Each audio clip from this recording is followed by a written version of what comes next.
பிறப்பு மற்றும் இறப்பு நிகழ்வுகளை பல ஆண்டுகள் கழித்து பதிவு செய்வதற்கான நடைமுறைகளை கடுமையாக்கும் வகையில் பிறப்பு மற்றும் இறப்பு பதிவு மசோதா 2026 மக்களவையில் நிறைவேற்றப்பட்டுள்ளது.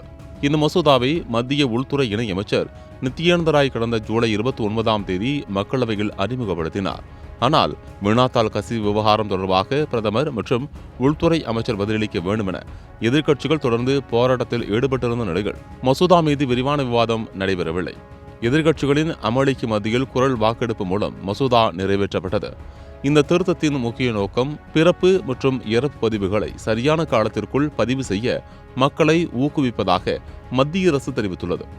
இதற்காக 1969ஆம் ஆண்டின் பிறப்பு மற்றும் இறப்பு பதிவு சட்டத்தின் 13 3வது பிரிவில் மாற்றங்கள் கொண்டு வரப்பட்டுள்ளன. பிறப்பு அல்லது இறப்பு நிகழ்ந்து ஓராண்டுக்குள் பதிவு செய்யாவிட்டால் அந்த பதிவு இனி கூடுதல் நடைமுறைகளுடன் மட்டுமே செய்ய முடியும். நிகழ்வு நடந்து 1 முதல் 2 ஆண்டுகளுக்குள் பதிவு செய்ய விண்ணப்பித்தால் மாவட்ட ஆட்சியர், கோட்டாட்சியர் அல்லது அதிகாரம் பெற்ற நிர்வாக நடுவரின் விசாரணைக்கு பிறகு பதிவு செய்ய உத்தரவிடப்படும்.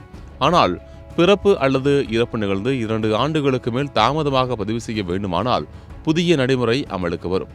இப்போது நீண்டகால தாமதமான பதிவுகளுக்கு இனி முதல் வகுப்பு நீதித்துறை நடுவர் மட்டுமே விசாரணை நடத்தி பதிவு செய்ய உத்தரவிட முடியும். இதன் மூலம் பல ஆண்டுகளாக நிலுவையில் உள்ள பிறப்பு மற்றும் இறப்பு பதிவுகளுக்கு ஒப்புதல் வழங்கும் அதிகாரம் நிர்வாக அதிகாரிகளிடமிருந்து நீதித்துறை அதிகாரிகளின் கட்டுப்பாட்டுக்குள் கொண்டுவரப்பட்டுள்ளது.